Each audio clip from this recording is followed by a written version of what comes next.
Assalamualaikum warahmatullahi wabarakatuh. Nama saya Habibur Rahman. Saya dari Prodi Ekonomi Islam. Saya ingin mempresentasikan UAS mata kuliah pengantar usul fikih.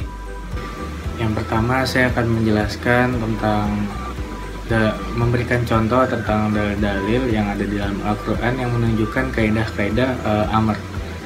Yang pertama dalam surat Al-Baqarah ayat 185 yang berbunyi Syahrul Ramadan alladzi unzila fihil Qur'an hudan linnas wa bayyinatin minal huda wal furqan faman syahida minkum asy-syahra falyasum wa man kana maridan aw 'ala safarin fa'iddatun min ayyamin ukhra yuridullahu bikumul yusra wa la yuridu bikumul 'usra wa litukmilul 'iddata wa litukabbirullaha 'ala ma hadakum wa la'allakum tashkurun. Yang artinya bulan Ramadan adalah bulan yang di dalamnya diturunkan Al-Quran sebagai petunjuk bagi manusia dan penjelasan-penjelasan yang mengenai petunjuk-petunjuk itu dan pembeda antara yang benar dengan yang batil. Karena itu barang siapa di antara kamu ada di bulan puasa maka berpuasalah, dan barang siapa yang sakit atau dalam perjalanan hendaklah mengqadha puasa itu pada hari lain. Allah mengendaki kemudahan bagimu dan tidak mengendaki kesukaran bagimu. Hendaklah kamu mencukupkan bilangannya dan menganggungkan Allah atas petunjuk yang diberikan. Nah, pada ayat ini, pada kalimat fama syahida minkum asy-syahra falyasum, falyasum yaitu berpuasalah, menunjukkan amar yang menunjukkan wajib. Nah, menurut akal orang-orang yang tidak mematuhi perintah tersebut dinamakan orang yang ingkar. Nah, sedangkan menurut nakli orang-orang yang menyalahi perintahnya akan ditimpa cobaan azab yang pedih. Kemudian yang kedua, contoh dalil dalam Al-Quran yang menunjukkan kaidah-kaidah nahi. Dalam surat Al-Baqarah ayat 188 yang berbunyi A'udzubillahi minasyaitonirrajim Bismillahirrahmanirrahim wala ta'kulu amwalakum bainakum bil batil wa tudlu biha ilal hukami lita'kulu fariqam min amwalin nas bil itsmi wa antum ta'lamun. Yang artinya dan janganlah sebagian dari kamu memakan harta sebagian yang lain di antara kamu dengan jalan yang batil, dan janganlah kamu membawa urusan harta itu kepada hakim supaya kamu dapat memakan sebagian harta orang lain itu dengan jalan dosa, padahal kamu mengetahui. Nah, pada ayat ini wala ta'kulu amwalakum bainakum bil batil, yaitu dan janganlah sebagian dari kamu memakan harta sebagian yang lain di antara kamu dengan jalan yang batil. Nah, janganlah di sini menunjukkan nahi yang mengharamkan. Nah, kemudian di kalimat selanjutnya dan janganlah kamu membawa urusan harta itu kepada hakim. Janganlah di sini juga mengharamkan karena Allah tidak suka hal-hal yang batil. Yang ketiga, contoh dalil dalam Al-Quran yang menunjukkan kaidah-kaidah pada surat Al-Imran ayat 97 yang berbunyi A'udzubillahi minasyaitonirrajim Bismillahirrahmanirrahim fihi ayatun bayyinatun maqamu Ibrahim wa man dakhalahu kana amina walillahi 'alan nasi hajjul baiti man istata'a ilaihi sabila wa man kafara fa innallaha ghaniyyun 'anil 'alamin. Yang artinya padanya terdapat tanda-tanda yang nyata, diantaranya makam Ibrahim. Barang siapa yang memasukinya Baitullah, jadi amanlah dia. Mengerjakan haji adalah kewajiban manusia terhadap Allah, yaitu bagi orang-orang yang sanggup mengadakan perjalanan ke Baitullah. Dan barang siapa yang mengingkari kewajiban haji, maka sungguhnya Allah Maha Kaya dan tidak memerlukan sesuatu dari alam semesta. Nah, dari ayat ini yang dimaksud di sini adalah secara qot'i khususnya yaitu apa yang didampingi dengan qarinah. pada umumnya tetap menafikan dan menyatakan maksud sebagian dari ifratnya itu. Manusia pada nas itu adalah umum. Contoh yang keempat adalah dalam surat Al-Baqarah ayat 228 yang berbunyi A'udzubillahi minasyaitonirrajim, Bismillahirrahmanirrahim. Wal mutallaqatu yatarabbasna bi anfusihinna thalathata quru wa la yahillu lahunna ay yaktumna ma khalaqallahu fi arhamihinna in kunna yu'minna billahi wal yawmil akhir wa bu'ulatuhunna ahaqqu biraddihinna fi dhalika in arada islaha wa mithlu alladhi 'alayhinna bil ma'ruf wa lirrijali 'alayhinna darajah wallahu 'azizun hakim. Yang artinya wanita-wanita yang ditalak hendaklah menunggu tiga kali quru. Tidak boleh mereka menyembunyikan apa yang diciptakan Allah dalam rahimnya.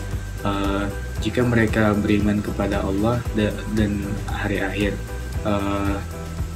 dan suaminya berhak merujuknya dalam masa itu jika mereka menghendaki islah, dan para wanita mempunyai hak yang imbang dengan kewajiban mereka menurut cara yang ma'ruf. Akan tetapi para suami mempunyai satu tingkat lebih tinggi daripada istrinya, dan Allah Maha Perkasa lagi Maha Bijaksana. Nah, dari ayat ini menjelaskan bahwa iddah seorang wanita yang ditalak suaminya adalah 3 kali quru. Lafaz salasah pada ayat tersebut merupakan lafaz khas karena secara eksplisit menyebutkan tentang jumlah atau bilangan tertentu. Contoh yang kelima yaitu mutlak dalam surat Al-Baqarah ayat 184 yang berbunyi A'udzubillahi minasyaitonirrajim, Bismillahirrahmanirrahim, ayyaman ma'dudat faman kana minkum maridan aw ala safarin fa'iddatun min ayyamin ukhra wa 'alal ladzina yutiqunahu fidyatun ta'amu miskin faman tatawwa khairan fahuwa khairul lah wa an tasumu khairul lakum in kuntum ta'lamun. Yang artinya yaitu dalam beberapa hari yang tertentu, maka barang siapa di antara kamu ada yang sakit atau dalam perjalanan lalu ia berbuka, maka wajiblah baginya berpuasa sebanyak hari yang ditinggalkan itu pada hari-hari yang lain, dan wajib bagi orang-orang yang berat menjalankannya. Jika mereka tidak berpuasa, maka mereka membayar fidyah, yaitu memberi makan orang miskin. Barang siapa yang dengan kerelaan hatinya mengerjakan kebajikan, maka itulah yang lebih baik baginya, dan berpuasa lebih baik bagimu jika kamu mengetahui. Nah, dalam ayat ini Allah Subhanahu wa Ta'ala memberikan kemudahan kepada mereka yang musafir dan sakit untuk berbuka dengan syarat mesti menggantinya pada hari-hari yang lain selepas bulan Ramadan. Lafaz ayyam yang dimaksud hari-hari ini datang dalam bentuk mutlak, yaitu tidak dikhususkan pada hari tertentu atau secara berurutan. Ini bermakna mereka boleh memilih sendiri hari untuk menggantikan puasa, kecuali hari-hari yang diharamkan berpuasa. Yang keenam, contoh dari ayat dalam surat Al-Baqarah ayat 187 yang berbunyi A'udzubillahi minasyaitonirrajim, Bismillahirrahmanirrahim, uhilla lakum lailatas shiyamir rafatsu ila nisaikum hunna libasul lakum wa antum libasul lahun alimallahu annakum kuntum takhtanuna anfusakum fataba alaikum wa afa ankum fal'ana bashiruhunna wabtaghu ma kataballahu lakum wa kulu washrabu hatta yatabayyana lakum khaytul abyadu minal khaytil aswadi minal fajr thumma atimmus siyama ilal lail wa la tubashiruhunna wa antum aakifuna fil masajid tilka hududullahi fala taqrabuha Kadzalika yubayyinullahu ayati lin-nasi la'allahum yattaqun. Artinya dihalalkan bagimu pada malam bulan puasa bercampur dengan istri-istrimu. Mereka adalah pakaian bagimu dan kamu adalah pakaian bagi mereka. Allah mengetahui bahwasannya kamu tidak dapat menahan nafsumu. Karena itu Allah mengampuni kamu dan memberi maaf kepadamu. Maka sekarang campurlah mereka dan ikutilah apa yang telah Allah tetapkan untukmu, dan makan minumlah hingga terang bagimu benang putih dan benang hitam, yaitu fajar. Kemudian sempurnakanlah puasa itu sampai datangnya malam. Tetapi janganlah kamu campuri mereka sedangkan kamu beriktikaf dalam masjid. Itulah larangan Allah, maka janganlah kamu mendekatinya. Demikianlah Allah menerangkan ayat-ayatnya kepada manusia supaya mereka bertakwa. Nah, dalam ayat ini ada muqayyad dalam bentuk goyah pada kalimat tsumma atimmus syiyama ilal lail. Nah, dalam kalimat ini memerintahkan ada kalimat perintah yang untuk menyempurnakan puasa yang dihubungkan dengan batasan waktu goyah, yaitu al-lail malam. Atas dasar ini terlarang melakukan puasa wasol atau puasa sepanjang hari. Yang ketujuh ada mujmal dalam surat An-Nur ayat 56 yang berbunyi wa aqimus shalah wa atuz zakah wa ati'ur rasul la'allakum turhamun. Yang artinya berikanlah salat, tunaikanlah zakat, dan taatlah kepada Rasul supaya kamu diberi rahmat. Nah, kata mendirikanlah sholat dalam ayat ini masih mujmal atau belum jelas karena tidak diketahui tata caranya. Maka butuh hadis untuk menjelaskannya. Nah, maka ada hadis tentang tata cara sholat.